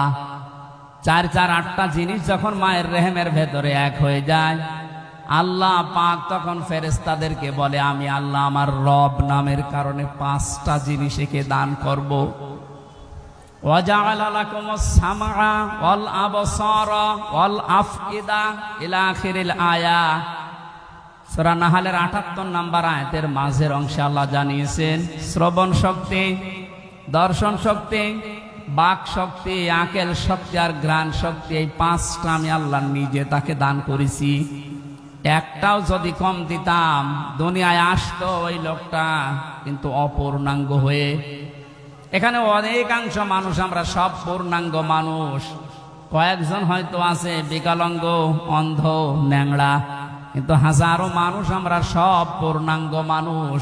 আল্লাহ নিজের পক্ষ থেকে একটাও যদি কম দিত, কি অবস্থা হতো সারা জীবন, আপনি ভাবেন। আল্লাহ পাক এই জন্যই জানিয়েছেন, হে পৃথিবীর মানুষেরা, নেই থেকে শুরু করে উল্লেখ করার মতো একটা জায়গায় তোরে নিয়ে আসলাম, এরপরও আমার সাথে তোর নাফরমানি কমে না। কাইফা তাকফুরুনা বিল্লাহি ওয়া কুনতুম আমওয়াতান ইলা আখিরি আয়া। বালাগাত মানতিক যারা পড়ায় বা জানে, কাইফা শব্দটা 11টা বিষয়ের আগে আল্লাহ ব্যবহার করেন। কাইফা শব্দের প্রথম ব্যবহার হচ্ছে মানতিকের কায়দায়। আল্লাহরও বিশ্বাস হতে চায় না এমন জায়গাকে আল্লাহ কাইফা দিয়ে শুরু করেন। এটা এতক্ষণ যেটা বলছিলাম, বীর্য থেকে শুরু করে এ পর্যন্ত আনার পেছনে কারো কোনো অবদান নেই। মার বাবা শুধু এক বিছানায় ছিল, এতটুকু তাদের কাজ। বাকি যা করার বলেন তো কে করেছে? এই মানুষ এখান থেকে হামজা পর্যন্ত হবার পরে যখন নাফরমানি করে, তখন আল্লাহ কাইফা শব্দ দিয়ে শুরু করেছেন যে কি করে নাফরমানি করে আমারও বিশ্বাস হয় না। কাবার গেলাপ ধরে মানুষ কিন্তু ষষ্ঠ চক্করে এইটাই বলে এসেছি আমরা, রব্বুল আলামিন আমি তোমার গোলাম হিসাবে, বান্দা হিসাবে বহু কিছু আমাকে তুমি দিয়েছো, ওই যে বীর্য থেকে পর্যন্ত, কিন্তু তুমি আমার মালিক হিসাবে আমার তো কিছু দেওয়া দরকার, আমি তো কিছুই তোমার আজ পর্যন্ত দিতে পারলাম না। তবে একটা জিনিস আমার আছে পুঁজি, তোমার ওই রহমান, ওই গফফার, ওই গফর নামের খাতিরে এই কাবা সামনে নিয়ে বলছি আমারে মাফ করে দাও। এই জন্য যারা তাওবা করার জন্য এখনো রাজি হননি, এখনো পর্যন্ত শয়তানের ধোঁকায় পড়ে আছেন, সুযোগ আছে, আপনারা আশা করছি ফিরে আসবেন। আল্লাহ রাব্বুল আলামিন এই যে রাত 12টার পরে তাহাজ্জুদের সময়ে প্রথম আসমানে এসে আপনাদের মতো আমাদের মতো মানুষকে ডাক দিয়ে বলবে আসো ক্ষমা চাও, ভুল করে ফেলেছো ক্ষমা চাও। আমরা যেন ক্ষমা চেয়ে নিজের জীবনটাকে মুহাম্মদুর রাসূলুল্লাহর উম্মতে পরিণত করতে পারি, বলেন আমিন। মহেশপুরবাসী বান্দা যখন এটা পড়তে পড়তে কিছুক্ষণ যাবার পরে দেখবে না লজ্জা লাগে, পড়ার মতো না, আল্লাহ পাক বলবেন না পড়া লাগবে। আমার তো ওই দিবসের কথা মনে হয়ে এখন আফসোস হচ্ছে, আল্লাহ আমি কি সত্যি পড়তে পারবো? আমার এই 24 সালের এটা আগস্ট মাস, যদি আল্লাহ বলে প্রথম তারিখ পর্যন্ত তোরে মাফ করে দিলাম, সা তোর কোনো হিসাব নেই, শুধুমাত্র এই যে 17 তারিখ আজকে, এই 17 দিনের হিসাব দিয়ে জান্নাতে চলে যা। যত মানুষ এখানে আপনারা আছেন বুকে হাত দিয়ে বলেন তো 17 দিনের হিসাব এখনো জোগাড় করা সম্ভব হয়নি। অথচ যে হাদিস পড়েছিলাম নবী বলেন মা তাজালু কদামা বানি আদম আবদি ইয়াউমাল কিয়ামাতি হাত্তা ইসালান খামসিন। কিয়ামতের এই কঠিন ময়দানে প্রতিটি মানুষকে আল্লাহ তার নিজের সামনে দাঁড় করাবেন, প্রত্যেককেই 5টা করে প্রশ্নের উত্তর জিজ্ঞাসা করবে।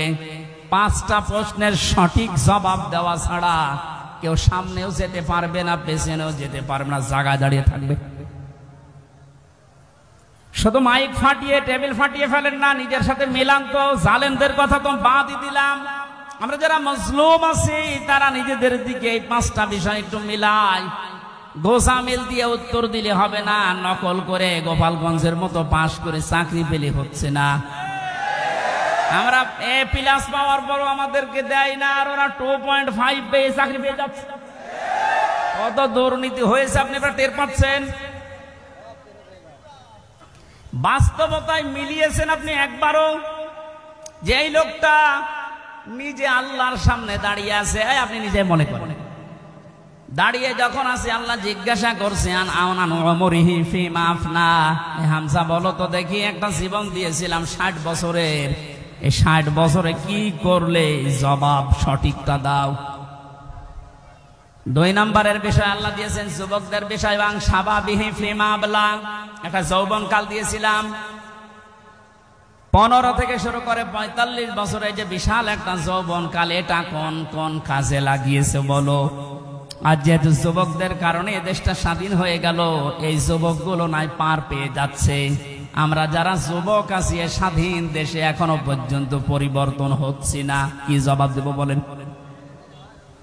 আমার কিন্তু 60 বছরের ভেতরে যৌবন কালটা ছিল। আল্লাহ আলাদা করে যৌবন কালের কথা নবীজি বললেন কেন? এই কারণেই জানিয়েছে, কারণ যুবকদের দ্বারাই সব কিছু পরিবর্ধন করা সম্ভব, যেটা আমরা দেখতে পেলাম। এই যুবকদেরকে আমি আজকে এই মাহফিলে আহ্বান জানাই, শুধু এইটাই না, যেহেতু পরিবর্তন হওয়া আরম্ভ হয়েছে, সংস্কার হওয়া শুরু হয়ে গেছে, আগামীর বাংলাদেশকে ইসলামের হাতে তুলে দিয়ে আপনারা ক্ষান্ত হবেন। যুবকরা যদি ইচ্ছা করে এটা করা সম্ভব কিনা বলেন তো?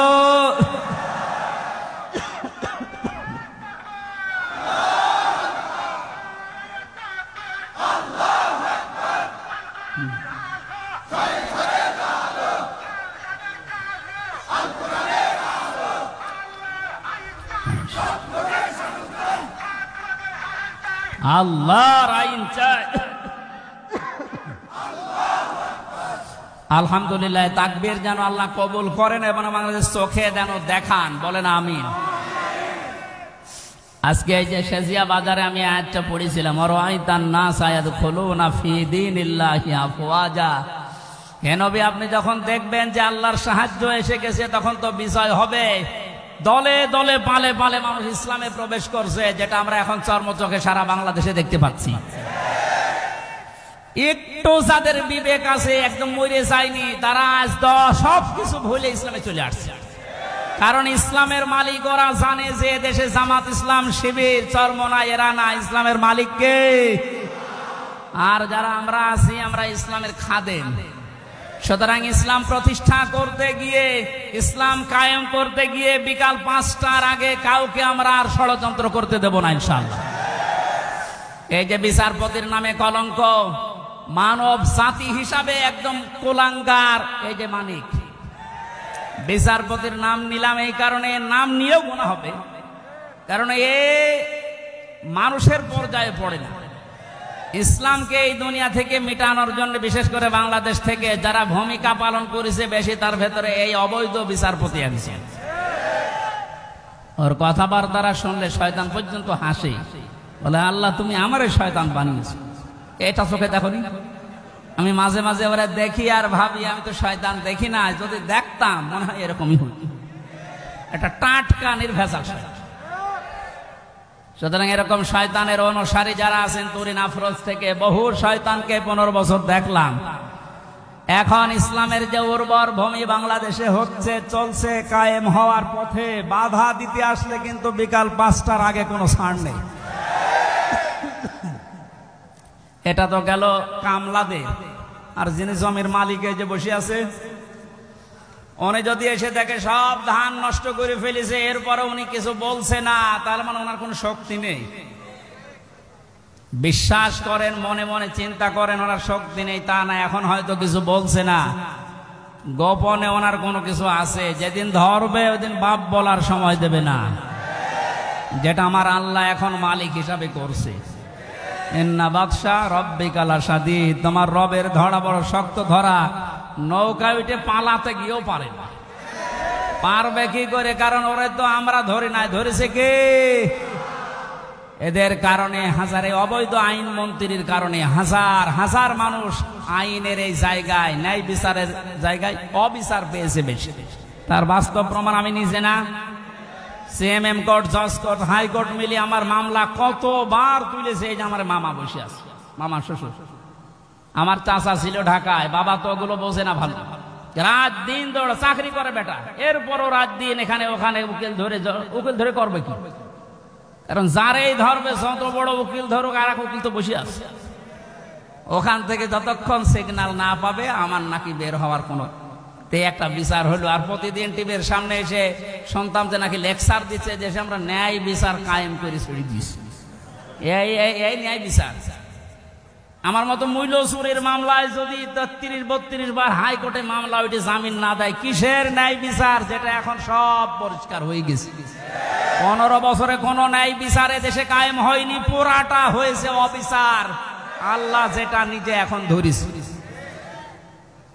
এই জন্য সাবধান। আল্লাহ এমনি কিছু বলছে না, অনেকে মনে করছে কই এত কিছু করে কিছু হয় না। এখন কিছু টের পাচ্ছেন?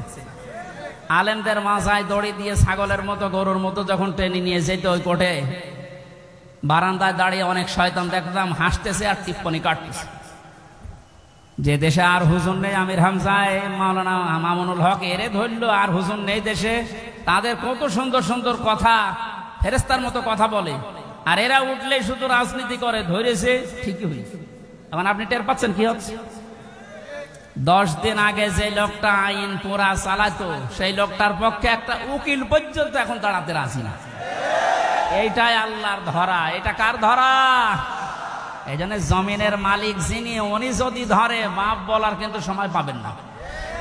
আমরা এখন এই আয়াতটা আল্লাহকে বলছি, আল্লাহ তুমি আমাদেরকে দেখাও যে দলে দলে মানুষ ইসলামে প্রবেশ করছে। এটা যেন আমরা দেখতে পাই, চর্ম চোখে দেখতেছি, এটা যেন আরো বৃদ্ধি বাড়ে। জোরে বলেন আমিন।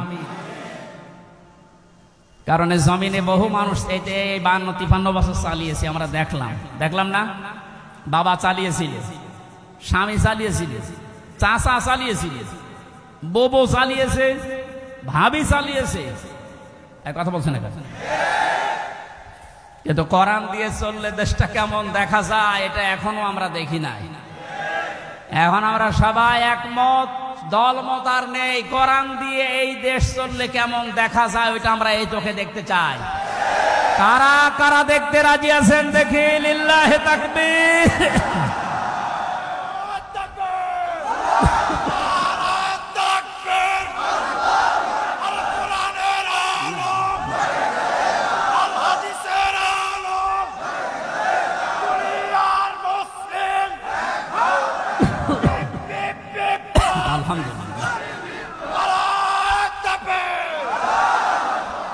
এই জন্য কোরআনের খাদেম আমরা যারা এখানে বসে আছি আমাদের কোনো টেনশন নেই। কায়েম হলেও এদেশে ভালো, না হলেও আমার কোনো লস নেই। আমার বেতন আছে বিকাল 5টায়, তার নাম জান্নাত, ওটা আল্লাহ আমাকে দেবে।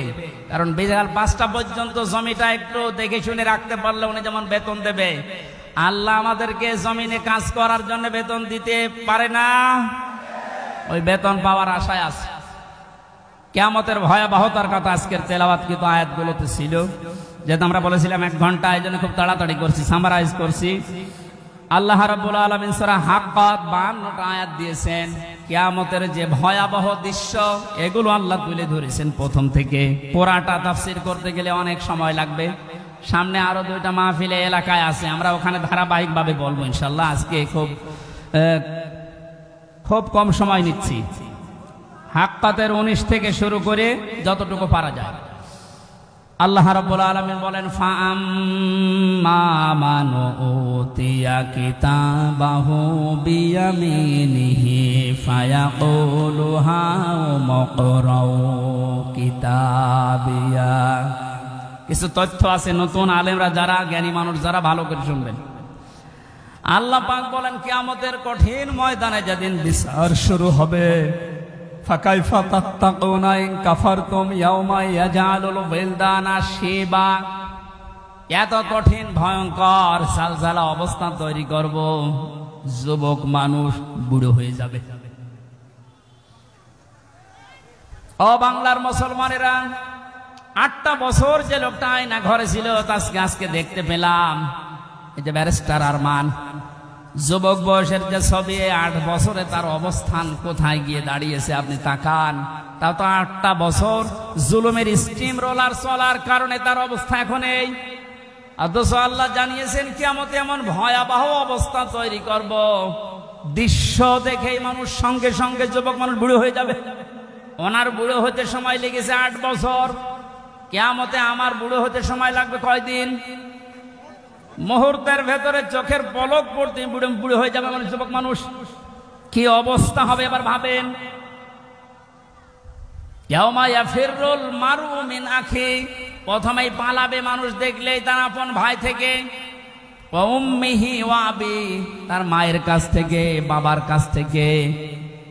ওয়া ফাসিলাতিহি আল্লাতী তুবি, আল্লাহ পাক বলেন তার জ্ঞাতি গোষ্ঠী, তাকে যারা আশ্রয় দিত, এই মানুষগুলো পালাতে থাকবে। ও দুনিয়ার মানুষেরা, পৃথিবীতে আমরা বিপদে পড়লে, হামলা মামলার শিকার হলে আগে ভাই আগিয়ে আসে, বাবা আসে, বংশের লোক আসে, জ্ঞাতি গোষ্ঠী যে দল করি ওই দলের লোক আসে। আল্লাহ পয়েন্ট আকারে ওগুলো আগে দিয়েছেন যে এইগুলো আগে পালাবে। একটা বারের জন্য আপনার বিবেকে নাড়া দেয় না যে এইগুলো যদি পালায়?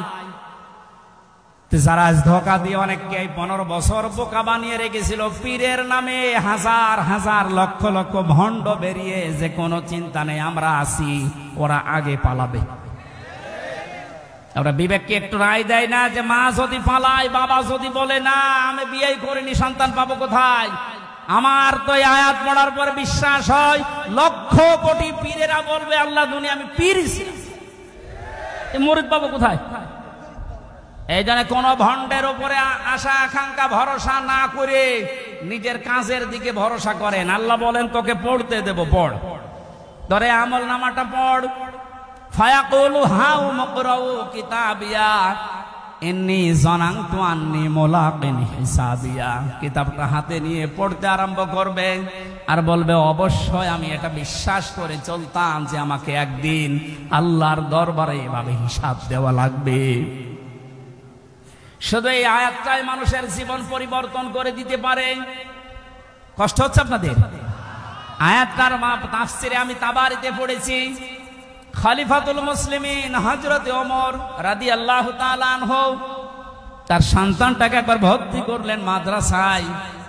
হোসাইন রাদিয়াল্লাহু তাআলা আনহু ওই সময় প্রধান বিচারপতি হযরতে আলীর সন্তান, তিনিও মাদ্রাসায় পড়তে বলে কলম ফেলে দিচ্ছিলেন। দাও, 3 বার তুলে দেওয়ার পরে প্রধান মন্ত্রীর ছেলে এজন্য একটু রাগ হয়ে গেছে, ডাক দিয়ে বলে, কলম ফেলে দিতে বলো, বারবার আমারে তুলতে বলো, আমি খাদেম তোমার চাকর। হযরতে হোসাইন বলে ফেলেছেন, তুমি শুধু চাকর না, তুমি চাকরের বাচ্চা, খাদেমের বাচ্চা। খাদেম বাড়িতে যে আব্বাকে বলছে, আব্বা আমি আর পড়বো না। কেন? আমাকে গালি দিয়েছে, ছোট করেছে আমার বন্ধুদের মাঝে, তুমি বিচার করো হোসাইনের। আজকে না, জমার দিন বিচার হবে। খুতবা দিচ্ছিলেন হযরত ওমর, ডাক দিয়ে বললেন, হোসাইন এখানে আসো। বলে, হ্যাঁ সামনে আসো। তুমি আমার সন্তানকে গালি দিয়েছ, খাদেমের বাচ্চা, খাদেম বলে অপমান করেছো। হযরতে হোসাইন বললেন, হ্যাঁ আমি বলেছি। তিনি বলেন, কেন বললেন? হযরতে হোসাইন ওখান থেকে দাঁড়িয়ে বলে, খলিফা বুকে হাত দিয়ে বলেন তো, আপনি কি আমার নানার খাদেম ছিলেন না? হযরত ওমরের কথা বন্ধ হয়ে গেছে, চোখের পানি ফেলে বলে, আমি তো খাদেম ছিলাম, এভাবে তো ভাবি নাই। আমি যে খাদেম ছিলাম এটা তো আমি তো জানি। তুমি কি লিখে দিতে পারবে যে আমি নবীর খাদেম ছিলাম তোমার নানার? হ্যাঁ, কাগজ নিয়ে আসেন। খেজুর পাতা নিয়ে এসেছে, লিখে দিলেন, এই ওমর আমার নানার খাদেম ছিল, আমি দেখেছি, এতে হোসাইন ইবনে আলী, সই করে দিলাম। কাগজটা হাতে নিয়ে হযরত ওমর বলে, নবীর সাহাবীরা বিচার হয়ে গেছে। ছোট মানুষ আব্দুল্লাহ, ও তো বোঝে না, বলে, কি বিচার করলে বাবা? তুমি তো এখনো মারধর শুরু করোনি। হযরত ওমর বলে, সন্তান, যে বিচার করেছে এটা দুনিয়া না, মরণের পরও কাজে লাগবে। আমি ইন্নী জানানতু আন্নী মুলাকিন হিসাবিয়া, আমি বিশ্বাস করে দুনিয়ায় চলি যে আমাকে হিসাবের মুখোমুখি হওয়া লাগবে। আমি ওমর 26 বছর বয়সে মুসলমান হয়েছি, বাকি এই কয় বছর ইবাদত বন্দেগী চাই করলাম, হিসাব দিতে পারবো কিনা জানি না। মারা যাওয়ার পরে কাগজটা আমার কাফনের ভেতরে দিয়ে দিও। আল্লাহ যখন আমাকে তার সামনে তুলে ডাক দিয়ে বলবে, হিসাব দাও, জীবনে কিছুই যদি কবুল না হয়, এই কাগজটা আল্লাহকে দেখিয়ে বলবো, রব্বুল আলামিন, তুমি আমার জীবনের কিছু যদি পছন্দ না করো, তোমার ভালো না লাগে, এই কাগজটার দিকে তাকাও, তোমার নবীর নাতি লিখে দিয়েছে আমি নবীর খাদেম ছিলাম, এ ওসিলাই হলেও তুমি আমারে মাফ করে দাও। জবাব দেওয়া, হিসাব দেওয়া কিয়ামতের ময়দান, এটা তাদের কোন পর্যায়ে ছিল? তারা কি বিশ্বাস করতো হিসাবিয়া? আর আমরা কোথায় আছি? আল্লাহ পাক বলেন, হিসাব বড় কঠিন জিনিস। এজন্য আমার নবী পর্যন্ত প্রতিদিন 100 বার করে দোয়া করতো, আল্লাহুম্মা ইন্না আলাইয়া হিসাবা ইয়াসিরা, হে আল্লাহ তুমি আর চাই করো, আমার হিসাবটা সহজ করে দিও। নবীজি মাঝে মাঝে বলতেন, সাহাবীরা, আল্লাহর দয়া ছাড়া হিসাব দিয়ে কেউ জান্নাতে যেতে পারবে না। সাহাবীরা বলেন, হুজুর আপনি? বিশ্ব নবী বলেন, আমারও সম্ভব না আল্লাহর দয়া ছাড়া হিসাব দিয়ে জান্নাতে যাওয়া। বাংলার মুসলমানেরা যারা আগে পেছনের সব অপরাধ আল্লাহ মাফ করে দিয়েছে, এই মানুষটা যদি 100 বার হিসাবের বিষয়ে চিন্তা করে 24 ঘন্টায়, আমাদের কতবার হিসাব আসা দরকার। যে হিসাবটা যত বেশি আসবে, এই দেশ থেকে দুর্নীতি তত বেশি পালাবে। আজ এক একটা মন্ত্রী, এক একটা নেতার ঘরে যত টাকা, যত স্বর্ণ পাওয়া যাচ্ছে, এর একটাই কারণ, এরা কোনোদিন বিশ্বাস করে না যে আর একটা জায়গা আছে যেখানে হিসাব দেওয়া লাগবে। এখন যারা দায়িত্বে আছেন, পরবর্তীতে যারা আসবেন, তারা 100 ভাগ বিশ্বাস করে ওই জায়গাগুলোতে যাবেন যে আমি আর চাই করি, আমাকে কিন্তু হিসাবের মুখোমুখি হওয়া লাগবে। বাংলার দুদক না, বাংলার বিচারপতি না, আমার যিনি আলাইসাল্লাহু বিআহকামিল হাকিমিন, সব চাইতে বড় বিচারপতি যিনি, ওনার সামনে আমার হিসাব দেওয়া লাগবে। কথা বলেন ঠিক কিনা? আমি হামজা সহ যত মানুষ এখানে বসে আছি, প্রত্যেককেই যেন এই আয়াতটা নিজের সাথে মিলিয়ে আল্লাহ আমাদের হিসাব যেন সহজ করে দেন। বলেন আমিন। ফাওয়া ফি ঈশাতির রাদিয়া, এই লোকটাকে আল্লাহ সন্তোষজনক জীবন দান করবেন। এদিকে তাকানে পারে, যে তথ্যটা বলার জন্য এতক্ষণ পর্যন্ত এদিকে ওদিকে আমি ছড়িয়েছিলাম, এইবার সে পর্যন্ত এসেছি, আলেমদেরকে বলছি ফাওয়া ফি ঈশাতির রাদিয়া, আল্লাহ পাক বলেন তাকে সন্তোষজনক জীবন দান করব। সন্তোষজনক জীবন কি?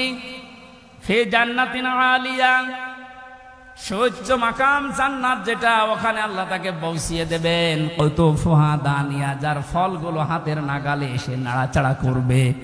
কুলু ওয়াশরাবু হানিয়াম বিমা আসলাফতুম ফিল আইয়ামিল খালিয়া, আল্লাহর পক্ষ থেকে ঘোষণা আসবে, খাও, পান করো, মন মতো খাও। কারণ এই খাবারগুলো তোমাদেরকে জালেমরা দুনিয়ায় খেতে দেয়নি, এরকম আরামে জালেমরা থাকতে দেয়নি। 15 বছর অনেকে এই বাংলাদেশে নিজের স্ত্রীর কাছে রাখতে পারে নাই, নিজের ঘরে মাথা দিয়ে ঘুমাবে পারে নাই। এই কথা বলে না কেন? আম বাগানে, বাঁশ বাগানে, এমনকি ধানের ক্ষেতের ভেতরে মশারি টাঙিয়ে 15 বছর কাটিয়েছে এমন মানুষ ওই দেশে আছে। আল্লাহ পাক যেন তাদেরকে হাত ধরে ধরে বলছে, কুলু ওয়াশরাবু হানিয়া বিমা আসলাফতুম ফিল আইয়ামিল খালিয়া, এতদিন যা খেতে পারোনি এখন মন মতো খাও। আমার মনে হয় সেই সময় আমাদের সামনে এসে গেছে। আল্লাহ যেন আমাদের আয়াতটা জীবনের সাথে মিলিয়ে দেন। বলেন আমিন। সন্তোষজনক এই জীবনে যাবার আগে যে বিষয়গুলো আল্লাহ সামনে নিয়ে এসেছিলেন, তার 1 নম্বরে ফাআম্মা মান সাকুলাত মাওয়াজিনুহু ফাহুয়া ফি ঈশাতির রাদিয়া, মানুষকে আল্লাহ মাপ দেবেন মিজানের পাল্লায়। কিসের পাল্লায়? জবান খোলেন। মিজান মানে না, না, মিজান মানে মানদণ্ড। মিজানের পাল্লায় আল্লাহ মাপ দেবেন মানে মানদণ্ড সামনে নিয়ে আসবেন। হাইকোর্টের সামনে দেখেন একটা দাড়ি পাল্লা দেওয়া আছে, এ দাড়ি পাল্লায় ওজন দেয় কি? ওটা ন্যায় বিচারের মানদণ্ড। সরকারে দেশের মানুষকে বোঝাতে চায় সারা দেশে অবিচার হতে পারে, এই হাইকোর্টে আসলে দাড়ি পাল্লার মতো ন্যায় বিচার বাবা। দুইটাই সমান না, একটাকে একটু এদিক ওদিকে আছে, একেবারে সমান সমান দেখবেন। আজকে এই ভুলটা ভাঙা লাগবে। আমার যতটুকু ধারণা, আমি লেখাপড়া করে যা পেয়েছি, এই ভুলটা যদি বাংলার জমিনে আজ ভেঙে যায়, হাজার হাজার মানুষ সঙ্গে সঙ্গে উল্টিয়ে যাবে। দেখেন তো আপনি মেলাতে পারেন কিনা। আমি প্রথমে যে উদাহরণ দিকে 2টা জিনিসের নাম বলেছিলাম, প্রতিটি জিনিস পরিমাপ করার জন্য আলাদা আলাদা জিনিস পাওয়া যায়। আমি গত 7 দিন 8 দিন ছিলাম মালয়েশিয়া, সিঙ্গাপুর, ওইদিকে থাইল্যান্ডের। ওখানে যে আলোচনার বিষয়গুলো সাবজেক্ট আকারে দিয়েছিল তার ভেতরে মাওয়াজিন ছিল। বলে মাওয়াজিনের অর্থ আপনি বের করেন তো, একটা একটা করে 99টা অর্থ আমি আবিধান থেকে বের করেছি। এক একটা শব্দের ব্যাখ্যা করার জন্য আমার আলাদা আলাদা সময় দিয়েছি, কারণ ওই দেশে অনেক বড় বড় শিক্ষিত মানুষ স্টেজে থাকে, মসজিদের ভেতরে অথবা অডিটোরিয়ামে হয়। এখান থেকে আমি যেটা নিতে পেরেছি, এই যে মাওয়াজিনুহু দিলেন, মিজানের পাল্লার এই মাপটা যদি আপনি পরিষ্কার করতে না পারেন, ক্লিয়ার হতে না পারেন, আপনার অপরাধ প্রবণ জীবন থামবে না। প্রতিটি জিনিস পরিমাপ করার জন্য একটা উদাহরণ দিয়েছিলাম, এটা পরিমাপ করার জন্য ফিতা লাগে। চাউল পরিমাপ করার জন্য বাটখারা লাগে। কি লাগে বলেন বলেন? তেল পরিমাপ করার জন্য লিটার লাগে, সিসি লাগে। কেউ যদি এখন তেল মাপ করার জন্য ফিতা দেয়, মাপতে পারবে? এইটা মাপ করার জন্য দাড়ি পাল্লা দেয়, মাপতে পারবে? তাহলে প্রতিটি জিনিস মাপ করার জন্য আলাদা আলাদা যন্ত্র পাওয়া যায়। কিয়ামতে আল্লাহ ফাহুয়া ফি ঈশাতির রাদিয়া, সন্তোষজনক জীবনে আপনার পৌঁছে দেবে। এখানে যাবার আগে একটা কাজ যে করবে, মাফ। কি মাফ? মানে পরিমাপ। এই যে মিজানের পাল্লা বলছেন আপনি, মানদণ্ডে আল্লাহ মাফ দেবেন। আবার বলছে ভালো করে শুনবেন, গীবত করবেন না কিন্তু বাইরে যে প্রতিটি জিনিস যদি পরিমাপ করার জন্য আলাদা আলাদা যন্ত্র থাকে, কিয়ামতের দিন আল্লাহ মিজানের পাল্লায় মাপ দেবে কি? আমল। আমল কি মাপ দেবে? বলেন বলেন। আমল মানে কাজ, আমল মানে আরো জোরে বলেন। কাজ মাপার জন্য দাড়ি পাল্লা লাগে, ফিতা লাগে, লিটার লাগে, কি লাগে?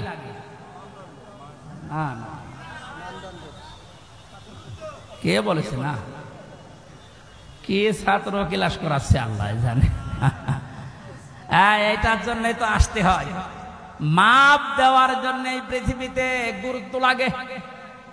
কাজ যদি কেউ মাপতে চায় যে আমি কাজ মাপবো, কেজি দিয়ে মাপা যাবে যে কয় কেজি কাজ। তা আপনি কি ধরনের বিশ্বাস করেন কিয়ামতে আল্লাহ এইদিকে আমল তুলে দেবে আর এদিকে বদ আমল? আমল মানে কাজ, কাজ কি 5 কেজি হয়? কি বুঝেছেন এতদিন? আল্লাহ মাপ দেবে কি? আমল। আমল এটা ক্লাস চলছে, জবাব দেন তো ছাত্রের মতো। আমল মানে বাংলায়, আমল মানে বাংলায়, আবার বলেন আমল মানে বাংলায়, আরবিতে আমল, আরবিতে, ইংরেজিতে জিনিস সবই এক। জিনিস সবই কি? এ মাথায় যেটা আছে এটার এই দেশের নাম চুল। আপনি পাকিস্তানে যে চুল কেটে দেন, কিয়ামতের আগে কাটবে না। তো জিনিস তো একই, নাম বিভিন্ন দেশে বিভিন্ন জিনিস, নাম এক না, জিনিস কি এক না দুই? আমল, ওয়ার্ক, কাজ সব এক। সাধারণ জ্ঞানে আমরা বুঝলাম যেটা মাফ করার জন্য দাড়ি পাল্লা, এই সিসি, লিটার, কেজি লাগে না। এটা মাপতে হলে গুরুত্ব লাগে। কাজ মাপতে হয় গুরুত্বের ভিত্তিতে। কিসে? এখন গুরুত্বের ভিত্তিতে আমল যদি, কাজ যদি, ওয়ার্ক যদি মাপতে হয়, এই পৃথিবীতে সবচাইতে গুরুত্বপূর্ণ কাজ আল্লাহর দৃষ্টিতে ফরজ। বলেন না কেন? এরপরে ওয়াজিব, এরপরে সুন্নাত, এরপরে নফল, এরপরে মুস্তাহাব, এরপরে মুবাহ। সিরিয়াল আকারে ধরেন। আপনি সারা জীবন মুবাহ, সুন্নাত, মুস্তাহাব হাজার হাজার করেছেন, নফল, কিন্তু ফরজ ওয়াজিব করেননি। আপনার গুরুত্ব থাকবে কাজের? বলেন। এই স্টেজের গুরুত্ব কি? এই যে সামিয়ানা আর এই খুঁটি, এই দুইটা আসল জিনিস। এর ভেতরে আরো অনেক অন্য জিনিসও আছে, না দিলেও অসুবিধা নেই। এই যে লাইট যদি না দেন, স্টেজ থাকবে না। এই টেবিলটা না দিলে থাকবে না, এটা না দিলে বিউটিফাই হবে না। কিন্তু স্টেজ তো মানুষ বলবে যে সামিয়ানা আছে, খুঁটি আছে। আপনার জীবনে ফরজ কাজ 500। কয়টা? আপনি কোরআন পড়েন, 500 শরীয়তের বিধান পাবেন। 499টা আপনি করেছেন, একটা করেননি, আপনার পুরা জীবনের সব আল্লাহ বাতিল করে দেবে। এই যে বাতিল যে করে দেবে, কোথায় পেলেন? বলেন। আমি বেশি সময় নিয়ে ফেলছি, আর 5-7 মিনিট থাকবেন না? এই যে নামাজ, আমরা যারা এশার নামাজ পড়লাম, এশার নামাজের ভেতরে ফরজ ছিল 13টা, 12টা আদায় করেছে কেউ, একটা আদায় করে নাই। ওর নামাজে সওয়াব হবে 5টা। কি? 0, 0, কিচ্ছু হবে না। এটা যেমন সহজে বুঝেছেন, কোরআনে কারিমে আল্লাহ 500 আয়াত শরীয়তের বিধান ফরজ এটা দিয়েছে। 499টা মেনেছেন, একটা মানেননি, আপনার জীবনে সওয়াব হবে 0, 0, কাজের কোনো গুরুত্ব নেই। কিয়ামতে আল্লাহ যখন মাপবে একেবারে 0 হয়ে যাবে। এই পাল্লাটা ভারী হয়ে যাবে। আমি আশা করি বোঝাতে পেরেছি। এই জন্য জীবনে ফরজ যেন না বাদ যায়। কথা বুঝেছে? নামাজ পড়া যেমন ফরজ, রোজা রাখা ফরজ, হজ করা ফরজ, সম্পদ থাকলে যাকাত দেওয়া ফরজ, দিন কায়েম করার চেষ্টা করা কি? এইটাকে কেউ যদি রাজনীতি, দুনিয়ার কাজ মনে করে এড়িয়ে যায়, কিয়ামতে ওকে যখন আল্লাহ মাপ দেবে, কাজের গুরুত্বের ভিত্তিতে কিচ্ছু পাওয়া যাচ্ছে না। 12টা ফরজ আদায় করে একটা আদায় না করলে যেমন 0 হয়, কোনো সওয়াব হয় না। আশা করছি কথার অর্থ আপনি বুঝেছেন। এখন না বোঝার ভান করে আছে। আমি আমার মনে হয় আপনাকে ঝড়ে কোদাল দিলেও আর আপনি বসবেন না, যা বোঝার আপনি বুঝেছেন, এখন আপনি আমল করেন। এই পর্যন্ত আমরা যা পড়েছিলাম 25 নম্বর আয়াত সূরা হাক্কাতের, 26 থেকে আলোচনা হবে সামান্তা মাদ্রাসায়। কয় তারিখে যেন ওইটা? যাদবপুর বাজারে কলেজ ময়দানে, ওখানে 26 আয়াত থেকে শুরু করব। এই প্রচন্ড গরমে আর মানুষের চাপ আমি শেষ করে দিলাম। বারাকাল্লাহু লানা ওয়া লাকুম ফিল কোরআনিল আযীম, আল্লাহুম্মা আমিন। আমার ওই যে লিখিত বই আছে, গাড়িতে যাওয়ার সময় নিজে নিয়ে যাবেন, বাড়িতে লোকজনকে পড়তে বলবেন। রব্বানা যালামনা আনফুসানা ওয়া ইল্লাম তাগফির লানা ওয়া তারহামনা লানাকুনান্না মিনাল খাসিরিন। রব্বুল আলামিন কোরআনের পাখি বিশ্বনন্দিত মুফাসসির আল্লামা শহীদ দেলাওয়ার হোসাইন সাইদি এবং যে যুবকেরা বাংলাদেশ স্বাধীন করার জন্য জীবন দিয়ে গেল, এই মানুষগুলোর জন্য আজকের তাফসীর মাহফিলে হাজার হাজার লক্ষ মানুষেরা জড়ো হয়েছে। কোরআন থেকে আমল নেওয়ার বিষয়ে যে কথাগুলো বলেছি, তুমি আমল করার তৌফিক আমাদের দাও। কাজ যেন আমরা ইখলাসের সাথে ভালো কাজে আঞ্জাম দিতে পারি, সেই পরিবেশ তৈরি করে দাও। এতদিন পর্যন্ত জালেমের জুলুমের শিকার হয়ে যে মানুষগুলো মজলুম অবস্থায় ছিল, আল্লাহ তুমি তাদেরকে প্রতিদান দিও, তাদেরকে ইখলাসের কারণে, ধৈর্যের কারণে মেহেরবানি করে তুমি দান করো। মাহফিলের আয়োজন করতে গিয়ে তোমার যে যুবক বান্দারা শ্রম দিয়েছে, যারা টাকা পয়সা দিয়েছে, আল্লাহ এদের টাকাগুলো ওসমানের সাথে কবুল করো। রব্বুল আলামিন যারা শহীদ হয়ে কবরে গেলেন, শাহাদাতের সর্বোচ্চ মাকাম দান করো। যারা অসুস্থ হয়ে আল্লাহ তাআলা গুলিবিদ্ধ হয়ে যে মানুষগুলো হাসপাতালের বেডে এখনো পর্যন্ত কাম কাতরাচ্ছে, এদেরকে তুমি শেফায়ে কামেলা আজলা নসিব করে দাও। এখানে হাজারো মানুষ আমরা আছি, আমাদের মনের কামনা বাসনা একটাই, তোমার কোরআন দিয়ে দেশ চলছে, এটা চললে কেমন দেখা যায় এটা আমরা দেখতে চাই। মা বোনেরা পর্দার আড়ালে বসে আছে, এরাও বহু কষ্ট সহ্য করেছে। আল্লাহ মজলুম মা বোনদেরকেও তুমি কবুল করো দ্বীনের জন্যে। তাদের পেটে তুমি হযরতে আয়েশার মতো, হযরতে হুসাইন হাসানের মতো সন্তান দান করো। এলাকায় আসলে তোমার বান্দা মরহুম আব্দুল হান্নান, তোমার আলেম বান্দার কথা মনে পড়ে, মাবুদ তাকে তুমি কবরে মাফ করে দাও। আল্লাহ তাআলা এখানে যারাই কথা বললেন, মাওলানা হোসাইন আহমেদ মাহফুজ সহ নামনা জানা যত আলেম এসেছে, আল্লাহ আমার শ্বশুর এসেছে, তার বাবা মাকে হারিয়েছে, তুমি তার বাবা মাকে তার সন্তানের ওসিলায় মাফ করে দাও। আমার মামা এসেছে মাওলানা আলমগীর হোসাইন, তার বাবাকে সে হারিয়েছে, আল্লাহ তার বাবাকেও মাফ করে দাও। হাফেজ মাওলানা আবু সালেহ সহ কত আলেম এখানে বসে আছে, আল্লাহ আল্লাহ আলেমদের দিকে তাকিয়ে হলো আজকের এই মোনাজাত কবুল করে দাও। যে বাড়িতে এসে বসেছিলাম, এই বাড়ির উপরে রহমত নাজিল করো। আল্লাহ আমাদের শরীরটাকে সুস্থ রাখো। বহু জুলুম অত্যাচারে দেশের মানুষ আমরা সহ্য করেছি, আল্লাহ জুলুমের পরাজয় যখন হয়েছে, এই জালেমদেরকে আর তুমি এই দেশে জায়গা দিও না। নূহ নবী দোয়া করেছিলেন, রব্বিলা তাযারনি মিনাল কাফিরিনা দাজ্জারা ইন্নাকা ইন তাযারহুম ইউদিল্লু ইবাদাকা ওয়ালা ইয়ালিদু ইল্লা ফাজিরান কাফফারা। ওদের পেট থেকে যেটা আসবে ওইটাও তোমার নাফরমান হবে। এই জন্য কোন জালেম যেন এদেশের জমিনে জায়গা না পায়, সেই ব্যবস্থা করে দাও। কোরআনের জন্য এই 17 বছর যারা মাজলুম অবস্থায় জীবন কাটিয়েছে, আল্লাহ তোমার ওয়াদা, তাদেরকে তুমি ওয়ারিশ বানাবে জমিনের। এই মাজলুমদের হাতে এই জমিনের দায়িত্ব দিয়ে দাও। আমরা শরীরে অনেকে রোগ শোক নিয়ে আসি, আমাদেরকে শেফায়ে কামেলা আজেলা দান করো। রব্বুল আলামিন আমার মা বাবাকে মাফ করে দাও, আমার দাদা দাদি নানা নানিকে মাফ করো। যে যার জন্য আমরা হাত তুলেছি, আমাদের কারো মোনাজাত ফেরত দিও না, কবুল করে নাও। এই গ্রামে মাটির নিচে যত মানুষ ঘুমিয়ে আছে, আল্লাহ কবরগুলো জান্নাত বানাও। আগামীতে এই ময়দানটা কোরআনের জন্য উন্মুক্ত করে দাও। অধ্যাপক মতিয়ার রহমান স্যার সহ, অধ্যাপক ফরক আহমেদ সহ শত অতিথি আজকের মাহফিলের প্রত্যেককে ওমরের মতো বানিয়ে দাও। আল্লাহ বাংলার জমিনটা তুমি কোরআনের হাতে তুলে দাও।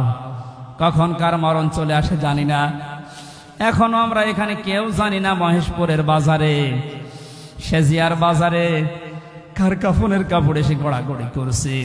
ওই সাদা কাপড় গায়ে ঝড়ানোর আগে তোমার কালেমাটা আমাদের মুখে দিয়ে দিও, লা ইলাহা ইল্লাল্লাহু মুহাম্মাদুর রাসূলুল্লাহ।